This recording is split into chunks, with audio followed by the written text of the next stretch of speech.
said there was never a lease in the contract from you. And they told me to come to you to get the lease. She told you that? She told you that there is no lease in your package? No lease contract with your package with housing? Is that what they told you? When I went in to visit housing in person, yes, I was told that. No, this is not true, Miss. That's not correct, what you're saying. Anyway, but you know, you cannot use this argument because this is not going to fly. But I got you a copy. If you go down to your mailbox, it's at the mailbox. I put one personally yesterday for you. I need you to stay out of my mailbox. If you're gonna, I need you to stay out of my mailbox. I have personal. I don't care if you're the landlord. I own the letters that go into that mailbox. That is considered mail tampering. I'm having mail that's missing right now. Okay, I'll stay away from your mailbox.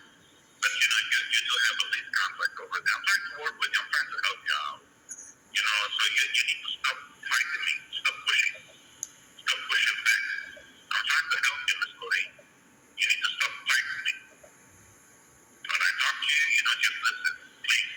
You know, so I can help you out. Because you're going to keep on fighting me like this, we're going to have a big problem. You want to stay? This is a decision that you're going to have to make. You want to stay or you want to move out? If you want to stay, you need to stop fighting me. If you want to move out, keep on fighting me. How do you purport that I'm fighting? How do you come to the conclusion that I'm fighting you? Because now go get your lease from the mailbox and text me and tell me how much money you're going to pay me and when you want me to come and get it. I'll come and get it, but you need to text me. I want to be in writing. Don't call me anymore. You know, tell me in writing because if I'm going to go over there and you're not there, you're going to hear from me. First of all, I retrieved the bogus lease out of the mail. I never signed a 16-page lease with you. Every signature on that page is either forged on there. That signature on the bottom of that lease has been digitally put on there from. You probably did a PDF, and then you digitally put my yes. And none of those signatures, none of those initials belong to me. That is not my writing. We never did a lease. We never did a lease. All you had me to sign a blank, one page only. One page, you had me to sign it. At the bottom, at the top of I have a copy of it. Okay, that's fine. Okay, and so then, wait a minute, no. I got them for my records. Okay, so the lease that I put my name on at the bottom, it had your realtor name at the top and the address to your realtor. Your realtor company. Okay. And as far, excuse me, I've asked you, so first of all, and then the lease is concocted to cover everything that you've done wrong to me, starting from the homicide of my dog. Okay, so what day, can you tell me what day that lease was drawn up? Okay. I'm asking you, what day was the lease drawn up? Okay, because see, I moved in on April the 3rd. And if there's no date on that lease, if I moved in on April the 3rd, I came with my dog.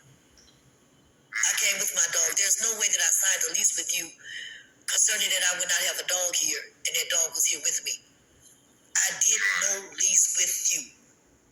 Everything you have forged my signatures and my initials, or whoever did it, and the lease that you put in the mailbox is not a binding lease. Because see, because Let me ask you a question. Can I ask you a question? Sure, absolutely. Okay. So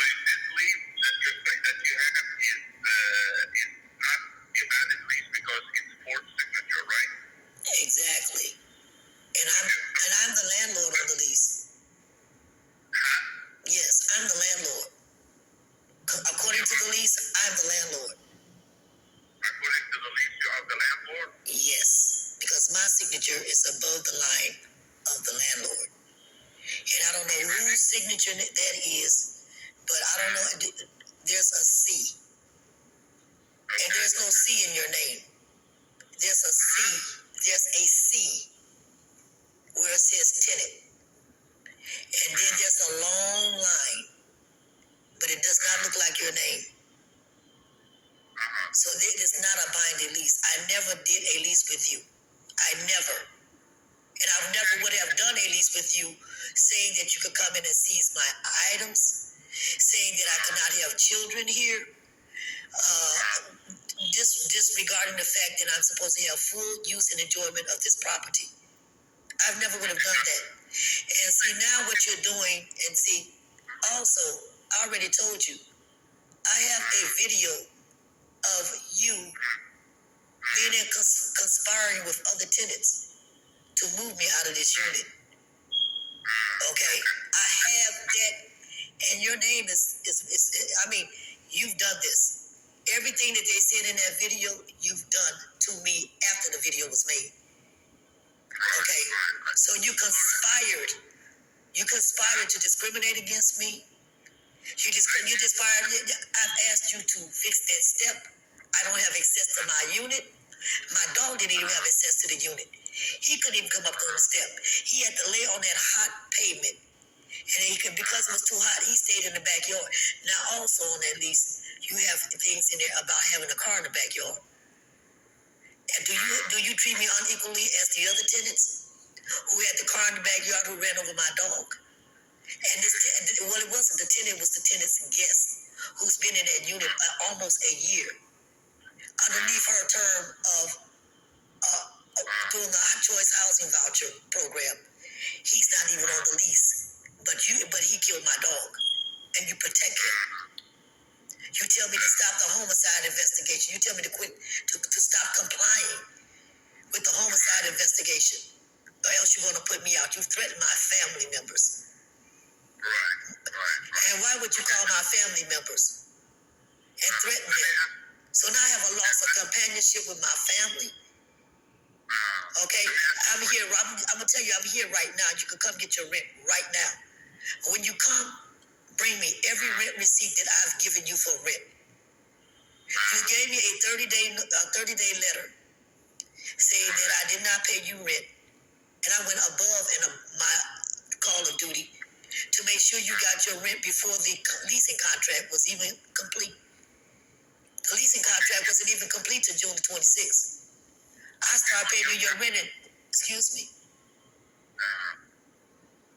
Okay, can I speak? Sure, absolutely. Okay, there is a mail address, PO box address on your contract telling you where you're supposed to make payments. What contract?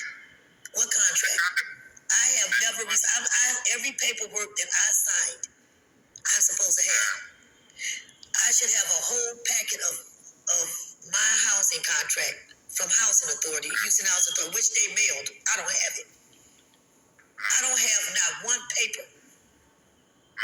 Okay? I've been on housing, and anytime I sign a housing contract, they give you the whole contract that you sign. That contract is missing out of my mailbox. And also because you failed to give me a lease in a timely manner, and it's not a valid lease, but because you failed to give me one in a timely manner, it has caused me economical and financial difficulty. I have been cut off of food stamps because I cannot verify that I live here. I've lost $810 worth of food stamps. And because you're telling me that people could come in my house, whoever, when they want to, and that you're not going to remove this lock off, which is in violation of my contract with housing. Okay, so I can't put my furniture in here because you said you're going to seize my stuff. Anybody could come in here through your contract, through your lease. You're saying anybody could come in and seize my furniture. So now I'm at the mercy of leaving my furniture out of this unit until I can get it substantially cleared that I can put it in here. And until that's done, I'm paying $1,010 every month for my storage. So you owe me $5,000 $50 for my storage. You owe me $810 for my food stamps I lost. And then you owe me $65,500,000 for the loss of my dog. Now, that I'm not. No, you saying I'm fighting you? I'm not fighting you. I'm just standing up for my rights. You have discriminated against me because of my disability. I have given you rent money that you said I have not given you, and you put it in the form of a writing in a letter, which is slander and defamation. I have proof that I have given you that money. Where is my receipt for my security deposit that I put down? In the lease, you mentioned a security deposit, but you don't have the lease. The one that I signed, you did put in there that I put down a security deposit. But that is not showing on the paperwork you put in the mailbox. That is not what I signed. Okay, you're playing games. See, and I'm not. You're playing games. I don't think you understand that you're not the first person that used fictitious paperwork against me. Okay. See, so and right now, yes, and I'm talking about government officials, lawyers, DAs, public defenders, and I've taken them down. No one is above the law. No one forges my signature. No one forges my name. No one plays with me with when did I sit up here and sign 16 pages with you? What day did I do? I don't know. Ask yourself. No, I'm asking you. No, don't ask yourself. When did I discuss the lease with you? Because I would not initial anything in any paragraph unless I knew what I was initialing. When did we discuss a lease? When did we ever discuss the dog? Right. We never discussed the dog. Sure. Okay, ma'am, let me go back to your caseworker tomorrow. You need to be talking to the fair housing people because they're coming. I need you. I sent you an email. I'm asking you because you refused to take my rent right outside the door. Yes, you're right. Yeah, you refused it. So then you turn around and you hand deliver a fictitious lease into my mailbox. Right. And then you tell me that you're the landlord, so you can go in my mailbox. No, you can't. Right. Okay, I'm sick. I'm elderly. I'm sick. And you've made me sicker through the discriminations that you've done to me, through the injuries you've done to me. You've made me sicker. And I've asked you to stop, and you told me if I didn't like it, then I could move. You're confusing me. I don't know what it is. You've been talking for like an hour, and I really don't know what I haven't even been on the phone an hour, so you are very confused. But I just want to let you know that I need you to cease doing the discriminations you're doing to me, the harassments you're doing to me. Okay. And I need you to stop coming into my unit. I need you to take this lock off of my door. The lock where you show a house. I need you to provide me any paperwork of any purported sale that you're going to use in obtaining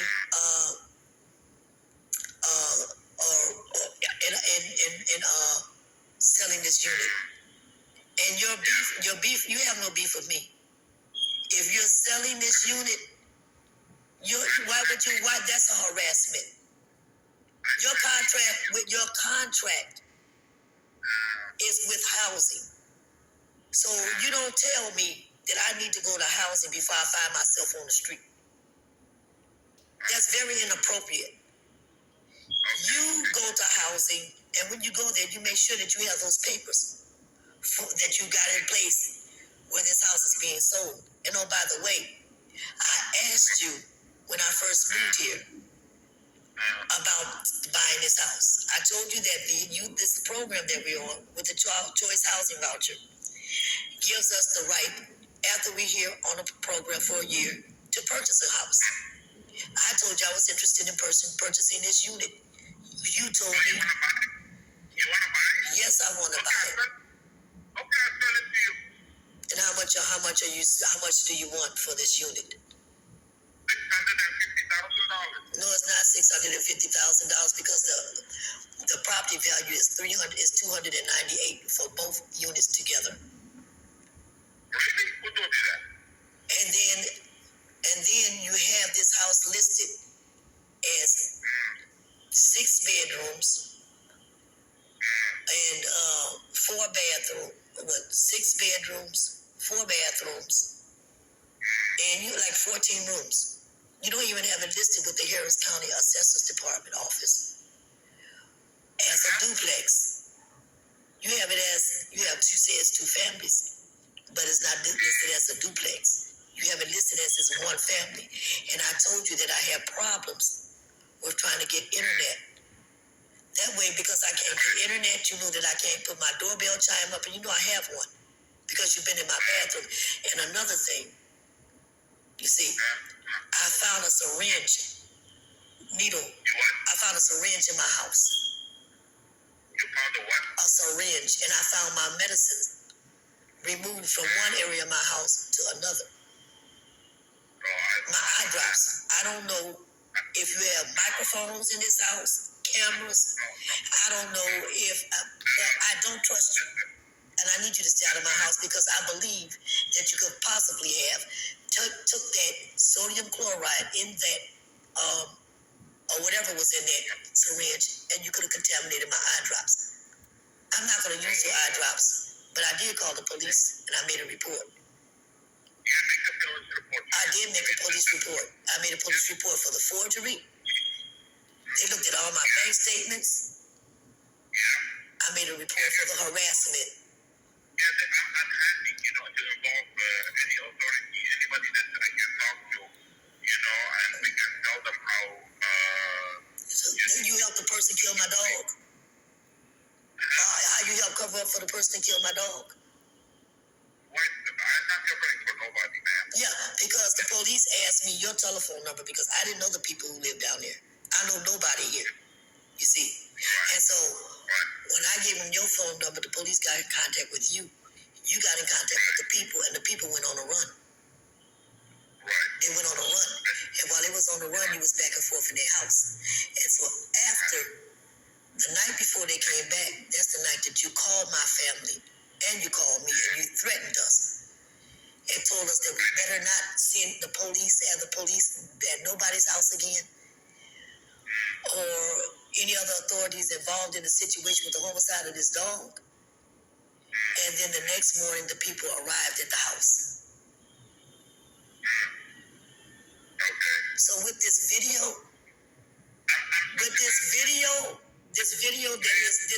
that is very damning against you. But the tennis where you concocted, you did everything. But after this video, they said you was gonna do to try to put me out. Right. I'm a bad person, right? I'm a very bad person. So what you want to say over there, man? You're free to move out. You're free to move out. No, I'm free in the United States to be treated fairly, to be treated equally. I'm free to be disabled and not discriminated against. Why nobody's complaining but you about me? Only you are the only one that's been known as walking up the street. What's your problem? I don't know what you are saying. I don't even know to believe what you're saying. This is coming from you. I'm not to say anything. All I know is what you're doing to me, and I have the facts. And the facts is what count. And I'm about to bring your ass to federal court, and I'm going to sue you for everything you've done to me. Now, if you want to keep it out of federal court, we can do it out of court settlement. But when I go to federal court, I'm going to make sure that I ask the judge that if in fact you sell this house, that I be the first one to be the purporter, to be able to buy it, because I'm in it. And I'm going to ask the federal judge to make a example out of you and to give me punitive damages. Just know that every year that I'm without my dog, I I want $1.5 million without his companionship, and my son as well. And every year that my dog is not here, and he's a breeder, he has 2 litters a year with 10 puppies. My dog was a thoroughbred. His puppies were worth $3,000 a piece. So you do the calculation. 3,000 times 10 is 30,000. Times 2 times a year is 60,000. Times the lifetime of my dog would have lived minus 1 year is $450,000. You owe me for my dog not being able to breed his puppies. I'm through with you. If you can't come and get this rent today, and when you come, I want receipts for every rent payment I gave you. Don't tell me to text you nothing, because you ought to know what you gave me. I've asked you for rent receipts. You refuse to give them to me. You want to text them. I'm through with the text, and I want paperwork. And I want a legitimate lease. Sure. Let me go talk to your caseworker tomorrow, and I'll let you know what we're going to do. Oh, and by the way, this phone call is being recorded. Okay, that's fine. My phone is being. Okay, and while you're waiting to go talk to my caseworker tomorrow, can you please come today and pick up your checks? I'm going to talk to your caseworker about your situation. Oh, no. Because we're going to see what we're going to do with you. What do you mean? Who is we? Who is we? You think you're going to help housing to help you do that? Because as far as I'm concerned, housing is grossly negligent. Housing is grossly negligent. Housing. Because you have a person that's been on this program for almost a year, and they have a person living in that house that's not on the program, and they killed my dog, and they're still in the unit. I have pictures of them at that unit. You and the lease that you gave in my the lease that you put in my mailbox says I can't have no cars in the backyard. But you allowed this person to have one, and then we have the time tracks. We have all the pictures, all the videos where that car came from. That car came from that yard and ran over my dog. And then you call, and then you want me to go and you want me to maintain the grass back there where my dog was killed. Can I ask you a question? Sure. All right. Did you make the police report about the people that they killed your dog? Did you bring the police in? Did you bring the CPS in? Did you do all that? Why don't you take a children and let authorities do their job? Let the authorities do their job. Why you keep on rehashing the same thing over and over again? What am I hashing? Sir, I've been sick. I don't know what you're talking about. When I moved in this unit, April the 3rd, the girl next door was not there. She didn't even move in until after the first week of May. The storm came the 16th. She moved in the first week of May. The girl next door. I moved in a whole month before her. Okay? And you told me that she owned the property. That's what you told me on another phone call. But I moved in April. She moved in the first week of May. And then after the first week of May, the storm came. The storm came on the 16th. That means that she was only here 15 days. And then I was at a shelter. So I only saw her. I didn't even really see her within the 15 days. Never had any conversation with her. So for 15 days, after that, I was in a shelter. When I came home, then my dog was murdered. And these conversations is going on with you and her. Matter of fact, I have more than one conversation. And not just with her. But this conversations is like she told you before. She had the conversation before that I had to go. There was you or me. And you told her she wasn't going nowhere. So obviously this conversation happened before the storm. It happened while I was away at the Red Cross during the storm. You all have been concocting this stuff behind my back.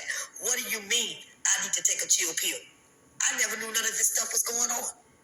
And then when the man came and cut my dog's leash loose on the driveway, you told me, oh, Lorraine, just be peaceful. I said, okay. And I left it alone. And you know everything that happens on this property because you have a camera on the roof. So when you walk on the property, on that driveway, there's a light, it cuts on, and when it cuts on, the camera flashes. This even worked while the power was out during the storm. You've come in my backyard. You've been messing with the electrical outlets. I have that information as well, recorded from Centerpoint. You had the whole back of my house without power. And then I take pictures every time I leave my house. So I know anything. I take a picture of every wall, every floor, everything. So when I came in my house, there was no reason for me to have mud on my wall in my kitchen. After the power in the back of my house was off. You do a little too much to tell somebody to chill. You go over beyond the perimeters, the scopes, and the boundaries of your duties as a landlord. You have reckless disregard for me as an elderly, my son as an autistic child, and us as being disabled and who try to live here peacefully in our house and get full enjoyment of this unit. We deserve the same treatment as the other people. And oh, by the way, when I was in my daughter's car and you picked up the phone with the lady at 5907 in the backseat of the car, you have been sitting chatter in your car for 45 minutes. You were telling her perspective of whoever she gave to you to talk to. And yeah, you had a unit available. Yeah, you had one coming up. So we had that conversation as well.